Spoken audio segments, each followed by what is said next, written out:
अब अली यूजेस आ गए, समझ आया?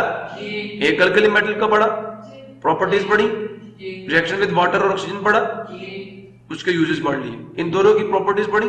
अब यूजेस देख लो। Magnesium has relatively low density, अब मैग्नीशियम की डेंसिटी कम होती है क्योंकि इसका मास कम है ना कैल्शियम के मुकाबले में, हल्की होती है। And it is used in making light weight alloys with aluminium. समझ आया? नहीं आया? जी मैग्नीशियम को क्योंकि हल्की है, एल्यूमिनियम के साथ मिला के ना जो बॉडीज तैयार होती है ना खिड़कियों के फ्रेम्स, ये मैग्नीशियम और एल्यूमिनियम के अलॉयज होते हैं। कार की बॉडी जो होती है ना, कार की बॉडी, वो जो उसमें मटेरियल होता है मैग्नीशियम और एल्यूमिनियम के अलॉय का होता है। तो magnesium has relatively low density and it is used in making the lightweight alloys with aluminium that are used for making the frames of automobiles, aircrafts, spaceships, cameras. Clear हो गया? आगे, since magnesium burns brilliantly, magnesium को यदि तीली दे दी ना तो ये इतनी तेज रोशनी से जलती है ना, छुरछुरी देखिए कितनी तेज रोशनी होती है, ये इसकी होती है। So it is use in the photo flash gun. Photo flash gun क्या होती है? जैसे कैमरे में जब फ्लैश मारते हैं तो बहुत तेज रोशनी निकलती है, उसमें मैग्नीशियम की एक स्ट्रिप होती है, उसको थोड़ा सा करंट मिलता है तो झमक्का मारती है। फोटो फ्लैश गन्स में यूज करते हैं। एमजी सुन रहे हो? मैग्नीशियम हाइड्रो, बच्चे अब ये माइंड में रखना, पेपर में ये सवाल बड़ा मजे का आपसे पूछ सकता है। आपसे कहेंगे Hamid Ali is suffering from acidity stomach, he goes to doctor and doctor suggested him milk of magnesium, ठीक है, एज ए ट्रीटमेंट, ठीक है। तो write down the chemical reaction that will occur inside the stomach to treat the acidity of stomach. Milk of magnesium क्या होता है? MgOH2, ये सुन रहे हो? Called milk of magnesium is commonly used as antacid, इसको तुरशा तोड़ मतलब तेजाबियत का खात्मा करने वाली दवा के तौर पर इस्तेमाल करते हैं। हमारे मैदे में कौन सा तेजाब है? हाइड्रोक्लोरिक एसिड, नमक का तेजाब HCl। कौन सा तेजाब है? ये रिएक्शन इन स्टोमिक है, ठीक है, ऐसे लिख देना, रिएक्शन इन स्टोमिक हेडिंग देके, reaction in pet. Stomach spelling है MACH, ठीक है। अब ये क्या HCl मिलेगा, मिल्क ऑफ मैग्नीशियम। बच्चे एक बात हमेशा याद रखना, जो तेजाब का H पार्ट होता है ना वो मेटल से नहीं मिलता। तो मैग्नीशियम किससे मिल जाएगी? Cl से।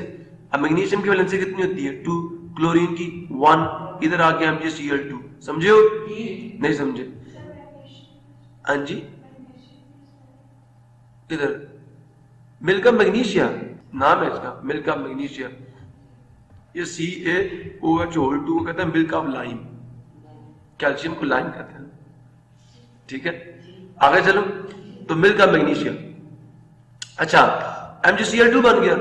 अब ये 2 OH हैं, इधर से 2 H आएंगे, पानी बन जाएगा, 2 पानी बन जाएंगे, इधर 2 लिखना पड़ेगा, बस ये रिएक्शन होता है मेदे में। ये है न्यूट्रलाइजेशन रिएक्शन, एसिड बेस मिले ना, क्लियर हो गया। यूजेस ऑफ कैल्शियम जनाब, ये किसके थे? मैग्नीशियम के। ये किसके हैं? Calcium is an important component of teeth and bones, clear हुआ, इसलिए दूध पिया करो। Calcium ions are found in all living cells, ठीक है, ये सारे लिविंग सेल्स के अंदर पाए जाते हैं। जो मेरा माइंड से निकल गया,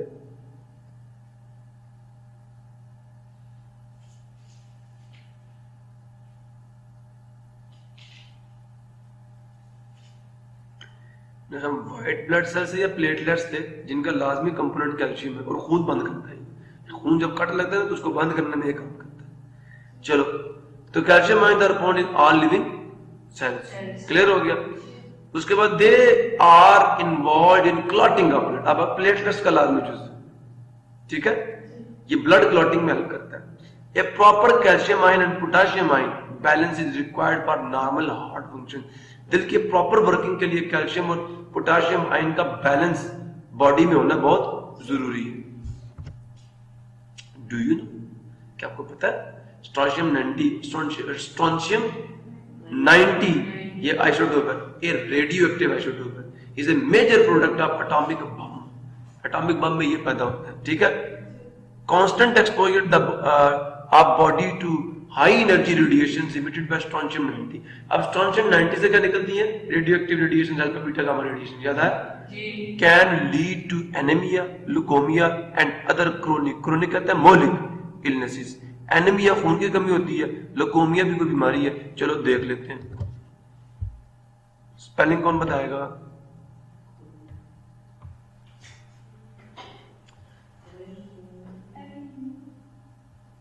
क्या किया?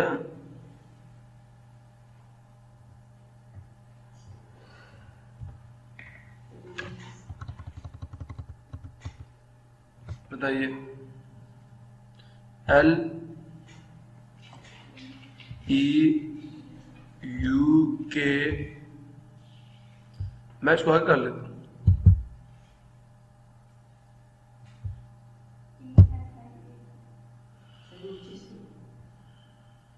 E यार ये कर,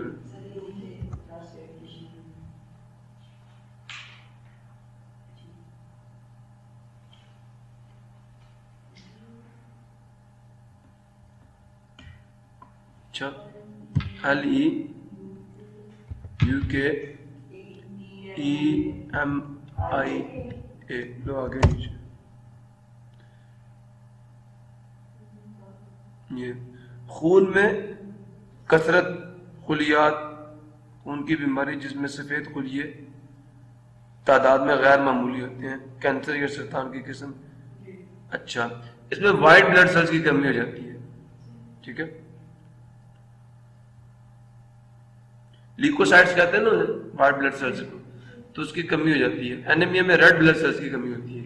देखो जरा इसे भी, ANAEMI, एनीमिया। खून में हेमोग्लोबिन की कमी, रेड ब्लड सेल्स की कमी हो जाएगी। Deficiency of red blood cells या व्हाइट ब्लड सेल्स होती है अगर स्ट्रोंशियम 90 से। What are the disadvantages of strontium 90? तो फिर आपने ये बता देना। क्लियर हो गया? Society, technology and science. अब जी जनाब बात जो है वो ये है कि कॉपर आपको याद है हम सोने के साथ मिलाते थे, उसकी सख्ती में इजाफा हो, जो मेल्टिंग पॉइंट कम हो जाए, वो जेवरात बनाने के काम है। Copper, silver and gold have been used for thousands of years to make the jewellery and coins. These metals are beautiful high. ये मेटल्स क्यों जेवरात बनाने में इस्तेमाल होती हैं? क्योंकि ये मेटल्स जो होती है बड़ा खूबसूरत किस्म का हाई लस्टर एंड, ठीक है, इनकी चमक बड़ी खूबसूरत किस्म की होती है एंड मेलिएबिलिटी, और इनको बचे और आर्क पतरियों में और तारों में बड़ा आसानी के साथ हम लोग कन्वर्ट कर सकते हैं। Pure gold is too soft to be used alone for making the jewellery. ये हम पढ़ चुके हैं कि प्योर गोल्ड बहुत नरम होता है, इसलिए हम उसको अकेले ज्वेलरी बनाने में इस्तेमाल नहीं कर सकते। It is allied with copper two make it hard. एक करात सिस्टम, ये करात सिस्टम जो है ना, इतने करात, ये सिस्टम, यदि आपको पता है करात सिस्टम का, ये किस करात का गोल्ड है, ये किस करात का गोल्ड है, आज से जान लो। एक carat system is used to express the purity of gold. Pure gold is 24 carat, ठीक है। कॉइनिज गोल्ड, उसमें कॉपर मिला दिया जाता है, इज 22 करात और 92% गोल्ड। क्लियर हो गया? Copper is common coinage metal, समझ आ गया, थ्रू मॉडर्न पेनीज, ठीक है। एक मिनट, कॉपर जो है वो एक आम कॉइनेज मेटल से सिक्के बनते हैं, ठीक है।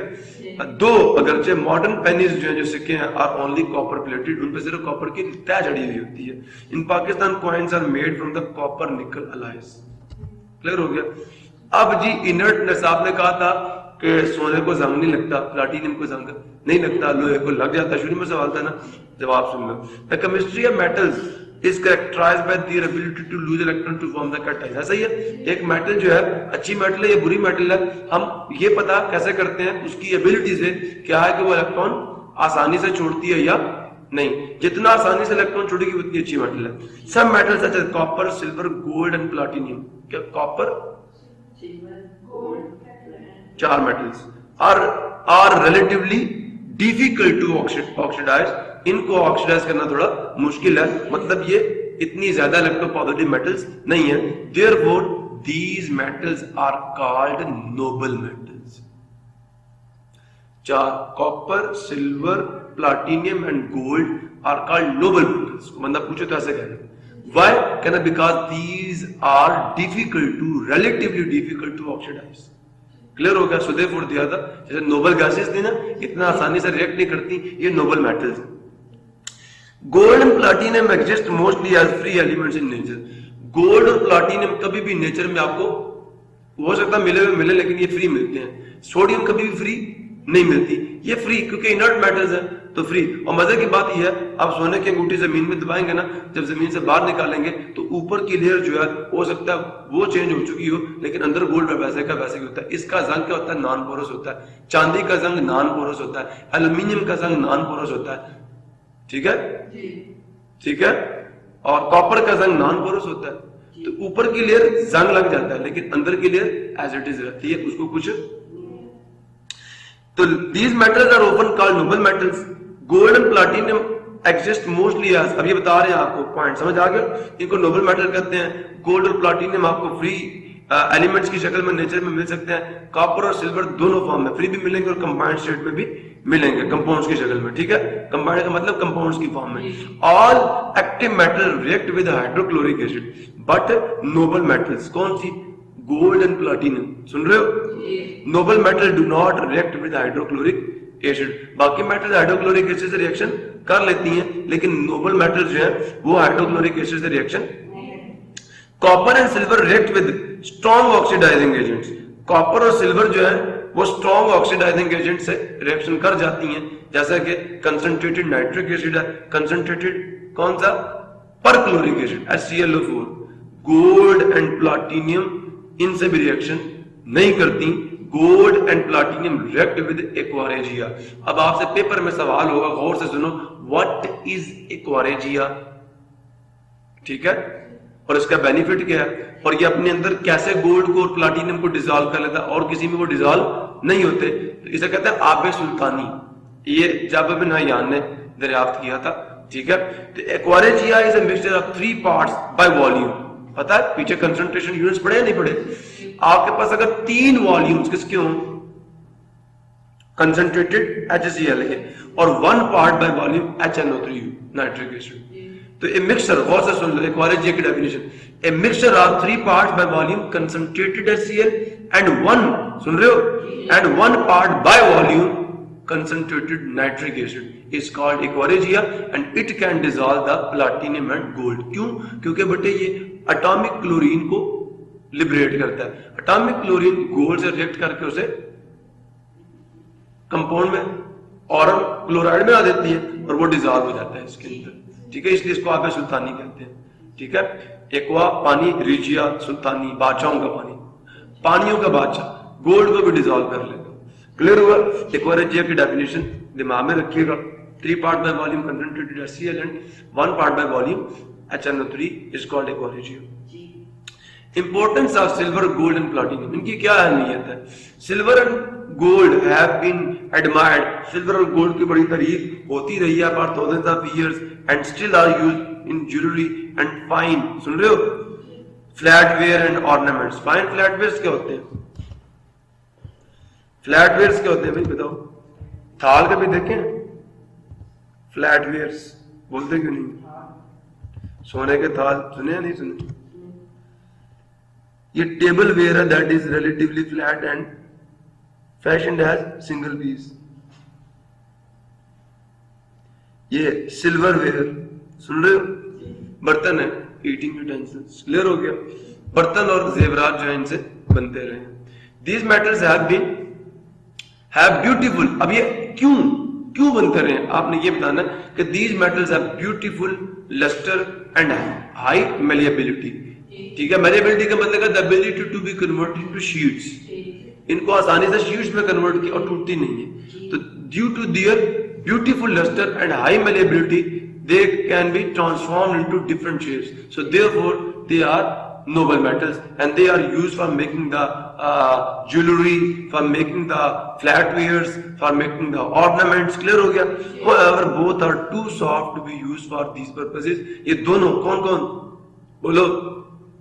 सिल्वर एंड गोल्ड दोनों बड़े नरम होते हैं to be used for these purposes. Both are allied with copper to make them harder. ये जरा पढ़ नहीं चुके? In former times पहले वक्तों में, पुराने वक्तों में, कहते हैं पुराने वक्तों की बात है, गोल्ड एंड सिल्वर पर यूज इन कॉइन्स, इनसे सिक्के बनते थे, बट नो डेज, लेकिन आजकल निकल कॉपर, वही है, copper nickel alloys are universally use for making the coins, ठीक है।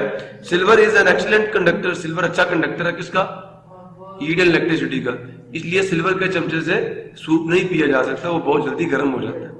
It is use for making the utensil, जिससे बर्तन बनते हैं, खाना में जल्दी पकाना होता है। You might have had the painful experience, आपको कभी तजर्बा हुआ होगा, दर्दनाक तजर्बा हुआ होगा, अब using the silver spoon to take up the soup, silver के चमचे से सूप पीने का अगर हुआ तो पता चल गया होगा कि ये हीट के अच्छे कंडक्टर होते हैं।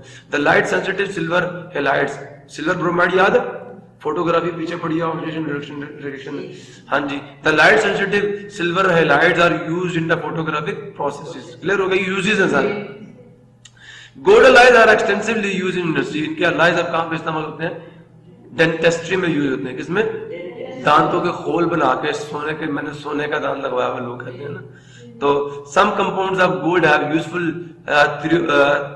थेराप्यूटिक, थेरापी कहते हैं, थेराप्यूटिक, थेरापी कहते हैं इलाज को। तो गोल्ड के कुछ जो सॉल्ट्स है ना, वो बतौर इलाज मुआवजे के भी यूज होते हैं, क्या कहते हैं? थेराप्यूटिक,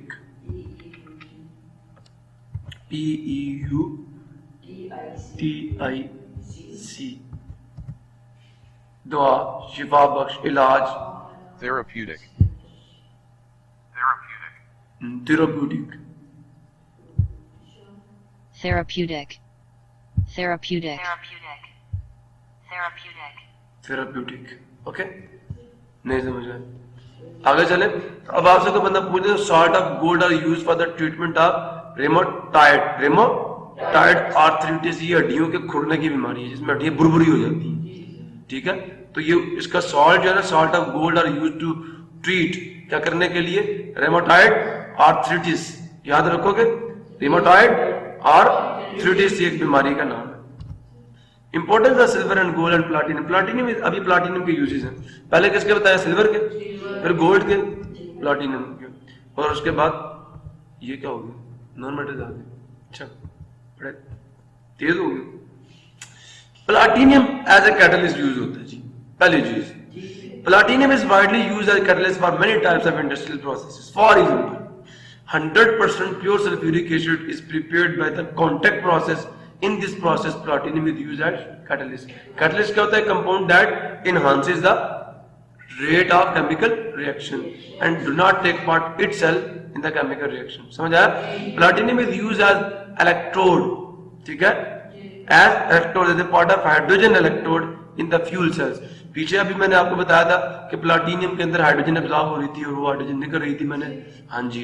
तो एल्यूमिनियम को बतौर इलेक्ट्रोड इस्तेमाल करते हैं as a part of hydrogen, hydrogen की जगह पे, हाइड्रोजन के इलेक्ट्रोड की जगह पे in the fuel cells. Clear हो गया? अब बचे कैटालिटिक कन्वर्टर, 10वीं में भी पढ़ाऊंगा, याद रखना, 10वीं में भी पढ़ाऊंगा इंशाल्लाह, ठीक है। कहां पे? एटमॉस्फेयर जब पढ़ाऊंगा तो वहां पे पढ़ाऊंगा, एटमॉस्फेरिक पोल्यूशन की बात होगी तो तब बात होगी इसके बारे में। अब बात गौर से सुनो, ऑटोमोबाइल का जो एग्जॉस्ट है, जो पाइप है, उससे बाद का अनजला पेट्रोल बाहर निकलता है, कार्बन मोनोऑक्साइड गैस बाहर निकलती है। तो क्या होता है? Automobile exhaust is major source of air pollution, ठीक है। देयरफॉर मोस्ट न्यू कार, जो आजकल नई कार आ रही हैं, are equipped with a catalytic converter. उसके साथ एक डिवाइस लगी होती है जो कैटालिटिक कन्वर्टर कहते हैं, उसमें प्लाटिनियम यूज होता है। आपने सिंपल इसको ये था ना कि platinum is use in the catalytic, बस। कैटालिटिक कन्वर्टर क्या है? ए डिवाइस दैट कन्वर्ट्स, सुन रहे हो? These converters contain platinum, these converters catalyse. आपने करना है a device that converts the carbon monoxide and unburned hydrocarbons to, सुन रहे हो? That converts the carbon monoxide to carbon dioxide. समझ आया? ये कहते हैं a device that converts the carbon monoxide and unburnt hydrocarbons to carbon dioxide and water. नहीं समझ आया? Is called catalytic converter. A platinum compound called cisplatin is useful in as anti-cancer agent. इसे anti-cancer agent के तौर पर इस्तेमाल करते हैं। भाइयों, rolled gold is a thin layer of gold alloy. Rolled gold जो है ये एक पतली सी तय होती है किसकी, सोने की, सोने के एक भरत की, that is bounded on to brass, जिसको किस पर चढ़ाया गया होता है, पीतल के ऊपर, और निकल सिल्वर अलाय या निकल सिल्वर अलाय के ऊपर चढ़ाया गया होता है। जनाबे अली, बस कितनी रहेगी?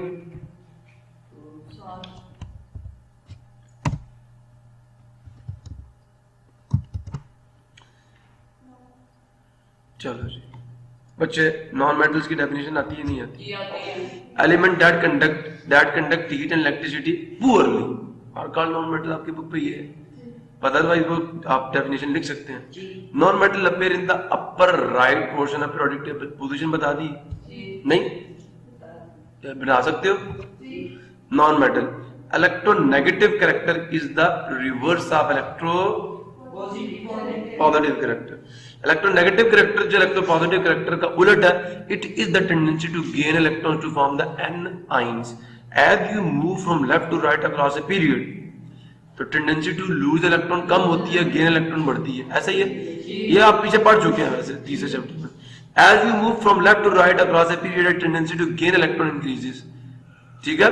This is due to the increase in nuclear charge and decrease in atomic size which binds the extra electron more tightly to the nucleus। Third chapter का ये कमेंट यहाँ लिखा हुआ, क्लियर हो गया। एक्स जब भी एक्स लिखा होना, इसका मतलब ये नॉन मेटल एलिमेंट, इसका चार्ज नेगेटिव होगा। But in a group from top to bottom electronegativity कम होती है, ठीक है। तो but in a group going from top to bottom electronegative character decreases due to the increase in atomic size. Halogen sir, ये trend भी बता दिए इलेक्ट्रोनेगेटिविटी, पीछे पढ़ा हुआ आपने। Halogen are most electronegative elements in their respective periods, ठीक है। किसी भी पीरियड में लास्ट पे आते हैं ना हेलोजन, ठीक है, मोस्ट इलेक्ट्रोनेगेटिव एलिमेंट्स है अपने अपने पीरियड के। Non metal oxides are generally acidic, ऐसा ही है, since they yield acid water, जो आप दे चुका हूं पहले में। Acidic strength of these oxides increases from left to right in a, बढ़ती है एसिडिक स्ट्रेंथ। आ जाओ, identify the more non metallic element in the pair of elements, clear हो गया। स्ट्रेटेजी क्या होगी, in each of the following pairs of element identify which element is more non metallic. अब nitrogen और sodium में मुकाबला हो गया जनाब। अब सोडियम और नाइट्रोजन और ऑक्सीजन दोनों एक पीरियड में, किसका साइज छोटा होगा, सोडियम का या नाइट्रोजन का? नाइट्रोजन का या ऑक्सीजन का साइज छोटा होगा? ऑक्सीजन का साइज छोटा होगा ना, इसलिए ये मोर नॉन मेटालिक है। फ्लोरीन और क्लोरीन की बात है, फ्लोरीन ऊपर है, क्लोरीन नीचे है। फ्लोरीन का साइज छोटा, क्लोरीन का। नॉन मेटालिक कैरेक्टर ऊपर से नीचे कम होता है, तो ऊपर वाला अच्छा नॉन मेटल होता है और दाईं साइड वाला अच्छा नॉन मेटल होता है। ये मेटल्स के बिल्कुल उलट है। कहता है apply the trend of the increasing electronegative character in a period, तो पीरियड में electronegativity from left to right बढ़ती है। ऑक्सीजन ज्यादा इलेक्ट्रोनेगेटिव है, इसलिए मोर नॉन मेटालिक है, और फ्लोरीन ज्यादा इलेक्ट्रोनेगेटिव है, ऊपर वाला ज्यादा इलेक्ट्रोनेगेटिव होता है, इसलिए फ्लोरीन भी मोर नॉन मेटालिक है। तो oxygen is more non metallic and fluorine is more non metallic. Self assessment exercise, etch the following pairs identify which element is less non metallic. Boron और कार्बन, बताइए, boron पहले या carbon? Electronegativity अब carbon is more, so it is more non metallic, but उसने कहा था less कौन है, तो boron is less non metallic. Carbon और सिलिकॉन, कार्बन ऊपर है, सिलिकॉन नीचे है, ऐसा ही है। तो मोर इलेक्ट्रोनेगेटिव कौन है, कार्बन, ये ऊपर से नीचे कम होता है ना, तो silicon is less non metallic. Chlorine और ब्रोमीन, क्लोरीन ऊपर है, ब्रोमीन नीचे है, याद है। तो जो इलेक्ट्रोनेगेटिविटी है वो ब्रोमीन की कम है, तो इसलिए bromine is less non metallic, clear हो गया। Using periodic table rank each set of the elements in order of increasing non metallic character. Increase, अब देखिए नाइट्रोजन, फ्लोरीन, ऑक्सीजन, सोचो नाइट्रोजन तीनों एक पीरियड में है, नाइट्रोजन सबसे पहले है, फिर ऑक्सीजन है, फिर फ्लोरीन है। उन्होंने किसमें कहा, इंक्रीजिंग में, तो किसका सबसे कम मेटालिक कैरेक्टर, नाइट्रोजन का सबसे कम नाइट्रोजन है, फिर ऑक्सीजन है, फिर बस। तो आपने ऊपर हेडिंग देनी है increasing metallic non metallic character, ठीक है, नीचे लिख देना। अब क्लोरीन, ब्रोमीन, आयोडीन, क्लोरीन ऊपर है, ब्रोमीन उससे नीचे है, आयोडीन उसके नीचे है, तो नॉन मेटालिक कैरेक्टर इंक्रीजिंग बताना है, तो आयोडीन सबसे कम है, फिर ब्रोमीन है, फिर क्लोरीन है। तो सबसे ज्यादा नॉन मेटालिक तो क्लोरीन है, तो आप ऐसे लिख दीजिएगा कि सबसे पहले आयोडीन जो सबसे कम है, इससे बड़ा कौन है, ब्रोमीन नॉन मेटल और इससे ज्यादा नॉन मेटालिक क्लोरीन है। क्लियर हो गया? अच्छा जी, सिलिकॉन सल्फर फास्फोर है। सिलिकॉन पीरियड में सबसे पहले है, फिर फास्फोरस है और फिर सल्फर है। तो सबसे कम नॉन मेटालिक कौन है? सिलिकॉन, फिर फास्फोरस और फिर सल्फर। तो ये increasing metallic non metallic character आपने शो कर दिया। डेफिनेशन जी, comparison of the reactivity of halogens. तो जनाब पहले सबसे पहला सवाल ये पैदा था कि हैलोजेंस होते क्या? सबसे पहली चीज होगी हैलोजेंस की definition. The elements in the group number 7 are called halogens. The name halogen is derived from the Greek word. ऐसे डेफिनेशन देनी है इसकी। हैलोस मतलब salt and gen means former. तो ये वो एलिमेंट्स है जो क्या बनाते हैं? सॉल्ट्स बनाते हैं। क्लियर हो गया? ये इनकी प्रॉपर्टीज है हैलोजेंस की।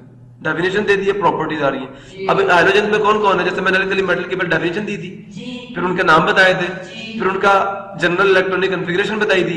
अब आपने इनकी भी बतानी है। Halogen include fluorine, chlorine, bromine, iodine, astatine. Astatine is radio active element. ठीक है, little is known about its properties. की प्रॉपर्टीज के बारे में इतना इल्म नहीं है। All halogens are active non metals. Property है उनकी। They all exist in diatomic molecules F2, Cl2, Br2, I2। ये प्रॉपर्टीज डाली हैं। फ्लोरीन पेल येलो गैस है, ये ग्रीनिश येलो गैस है, ये रेडिश ब्राउन लिक्विड है और ये ब्लूइश ब्लैक सॉलिड है। फिजिकल स्टेट भी साफ बता दिया, कलर भी बता दिया। प्रॉपर्टीज समझ आ रही हैं? All halogens react with metals to form the. अब ये इनकी केमिकल प्रॉपर्टीज आ गई। सारे हैलोजेंस किससे रिएक्ट करते हैं? मेटल से। और क्या बनाते हैं? नमक बनाते हैं। In these reactions metals are, अब देखो मेटल्स क्या करेंगी? ऑक्सीडाइज होगी। और ये तो नॉन मेटल नहीं है, ये रिड्यूस होंगी। ऐसा ही है। In these reaction metals are oxidise, so halogens act as oxidising agent. और मेटल्स इलेक्ट्रॉन छोड़ेंगी ना, ऑक्सीडाइज होगी। और ये ऑक्सीडाइजिंग एजेंट्स हैं, ये ऑक्सीडेशन करेंगे। फ्लोरीन इज मोस्ट, अभी इनकी रिएक्टिविटी का कंपैरिजन हो जाएगा यहां से शुरू। फ्लोरीन सबसे ज्यादा रिएक्टिव एलिमेंट नॉन है जी, जो अभी तक जाना जाने वाला एलिमेंट है। Chlorine is less reactive but combines vigorously with many metals. सब हैलोजन में सबसे ज्यादा एक्टिव कौन है? फ्लोरीन है। क्लोरीन इससे कम है लेकिन विगोरसली, बड़ा पागलों वाले अंदाज में मेटल से बनता है। For instance sodium metal burns in chlorine gas to form the sodium chloride. ये जलती है इसके अंदर। क्लियर हो गया? समझ आया? Bromine and iodine react with metal less vigorously. ये इतना तेजी से नहीं करती, ये लेस रिएक्टिव होगी। फिर रिएक्टिविटी का ट्रेंड समझ आ रहा है? फ्लोरीन सबसे ज्यादा रिएक्टिव है, फिर क्लोरीन है, फिर ब्रोमीन और फिर iodine. The reactivity of halogens decreases down the group. समझ आ गया? रिएक्टिविटी का कंपैरिजन हो गया। The order of decreasing power, decreasing oxidising power, decreasing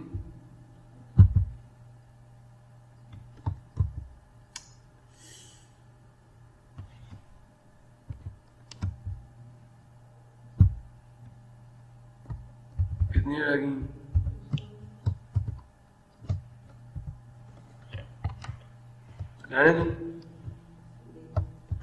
decreasing oxidising power का, अब सबसे डिक्रीजिंग का मतलब यह है कि जिसकी ऑक्सीडेशन पावर सबसे ज्यादा होगी ना, इलेक्ट्रॉन छीनने की सलाहियत सबसे ज्यादा होगी, वो पहले आएगा।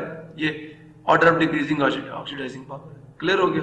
तो सबसे ज्यादा रिएक्टिव कौन है? फ्लोरीन है, फिर क्लोरीन है, फिर ब्रोमीन, फिर आयोडीन। एस्टाटीन के बारे में ज्यादा इंफॉर्मेशन नहीं है। The halogens react with the hydrogen to form the hydrogen halides। अच्छा, जब भी कोई हाइड्रोजन हाइड्रोजन से मिलेगा तो हाइड्रोहेलिक एसिड बनेगा।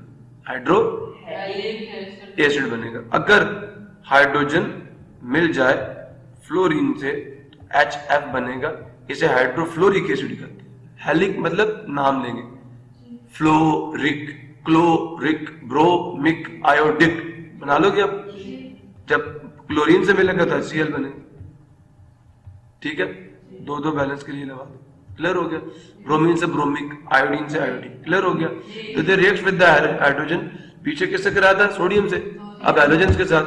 अच्छा, reaction of fluorine with hydrogen. Fluorine का जो रिएक्शन है किसके साथ? हाइड्रोजन के साथ एक्सप्लोसिव होता है। अब देखो फिर रिएक्टिविटी। हाइड्रोजन, सुन रहे हो? The hydrogen halides dissolve in water to form the hydrohalic acids। अब ये जो हाइड्रोजन के हेलाइड्स हैं, hydrogen chloride, hydrogen bromide, hydrogen fluoride, hydrogen iodide, ठीक है, हाइड्रोहेलिक जो हाइड्रोजन के हैलाइड्स हैं, जब इनको पानी में डिसॉल्व किया जाता है तो they form the hydrohalic acid, hydrochloric acid, hydrobromic acid, सुन रहे हो, hydrofluoric acid, hydrofluoric acid, except HF, गौर से सुनना, except other hydrohalic acids are strong acids. ये इतना स्ट्रॉन्ग एसिड नहीं है क्योंकि इसमें हाइड्रोजन बॉन्डिंग सबसे, अच्छा मजे की बात बताऊंगा आपको, ये क्यों नहीं है स्ट्रॉन्ग, हालांकि इसको स्ट्रॉन्ग होना चाहिए था।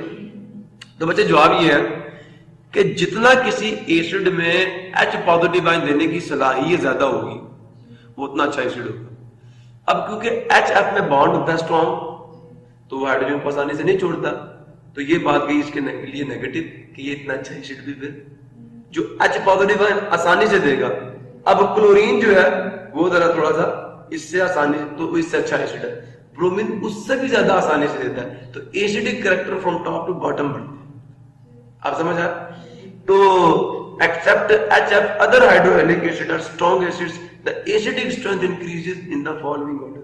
HF सबसे कम एसिडिक है, फिर HCl है, फिर HBr है, फिर HI है। क्लियर हो गया? Oxidising power of fluorine is highest and that of iodine is lowest. Clear हो गया? अब जनाब अली, जिसकी ऑक्सीडाइजिंग पावर हाईएस्ट है ना, वो दूसरों को उनके कंपाउंड से रिमूव कर सकती है। फ्लोरीन सब हैलोजेंस को उनके कंपाउंड से कर सकती है, जो नीचे वाले हैं ना उनको रिमूव कर सकती है, उनकी जगह ले सकती है।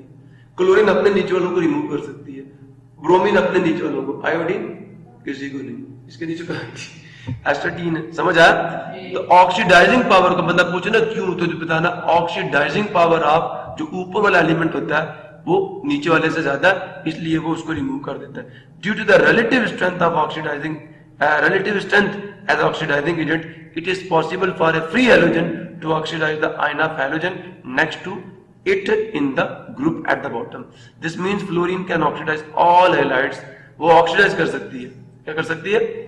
इलेक्ट्रॉन छीन सकती है, ठीक है, दूसरे हैलाइड से, और उनको फ्री हैलोजन बना सकती है। फॉर एग्जाम्पल अब KCl है ना, इसमें क्लोरीन नेगेटिव है, लेकिन फ्लोरीन ज्यादा अच्छा ऑक्सीडाइजिंग एजेंट है। ये क्या करता है? फ्लोरीन से इलेक्ट्रॉन छीन कर खुद नेगेटिव हो जाता है और पोटेशियम से मिल जाता है, फ्लोरीन को फ्री कर देता है, ब्रोमीन को भी फ्री कर देता है, क्योंकि इसकी ऑक्सीडाइजिंग पावर सबसे क्या ज्यादा है, इसलिए ये सबको रिमूव कर सकता है। Similarly chlorine can oxidise bromine, iodine, but iodine can not oxidise any halide. को पूछे तो क्या बताना है ना, because the oxidising power of chlorine is more than the bromine and iodine. समझ आ? क्लोरीन फ्लोरीन को क्यों नहीं रिमूव कर सकता? Because the oxidising power of fluorine more than the chlorine, so therefore fluorine can remove the chlorine but chlorine can not remove the fluorine.